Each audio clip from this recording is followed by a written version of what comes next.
तो hello friend, welcome to N space study point. तो कैसे हैं आप लोग। तो आज हम लोग क्लास 9 का प्रश्न 10 हम लोग एक का बहुपद में पढ़ेंगे।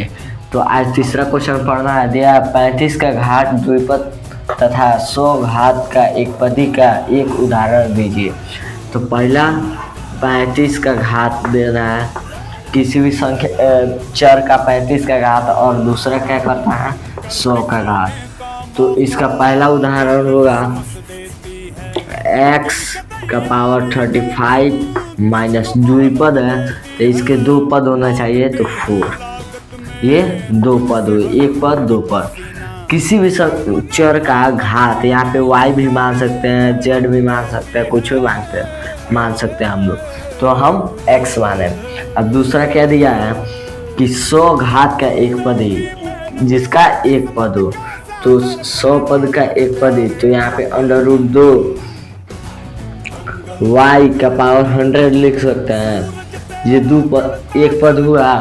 यहाँ पे √2 लिख सकते हैं, 3 उस तरह भी कुछ भी लिख सकते हैं। और यहाँ पे हम लोग 5 लिखे, तो 5 का पावर घात 100 ले आना है हम लोग को बस। तो यहाँ पे 100 आ गया। तो ये हो गया आंसर तीसरा का 1, 2। अब पढ़ेंगे चौथा क्वेश्चन। निम्नलिखित बहुपदों में से प्रत्येक बहुपद का घात बताना है। तो इसमें जितने बहुपद हैं उसके घात बताने हैं। यहाँ पे 3 है। तो पहला दिया है, तो यहाँ पे 2 है। सबसे पहले बड़ा घात देखेंगे। तो यहाँ पे सबसे पहले क्वेश्चन में दिया है 5x का पावर 3, 4x का पावर 2, 7x। तो देखेंगे हम लोग, देखेंगे हम लोग। यहाँ पे हमको लगा क्वेश्चन गलत था। यहाँ पे देखेंगे ये 3 है सबसे बड़ी घात, ये 2 है सबसे बड़ी घात, और कोई है नहीं। तो सबसे बड़ी घात किसको कहेंगे 3 को। तो यहाँ पे 3 घात हो जाएगा। प्रत्येक बहुपद का घात बताना है, सबसे बड़ी घात बताना है, तो ये सबसे बड़ी घात है।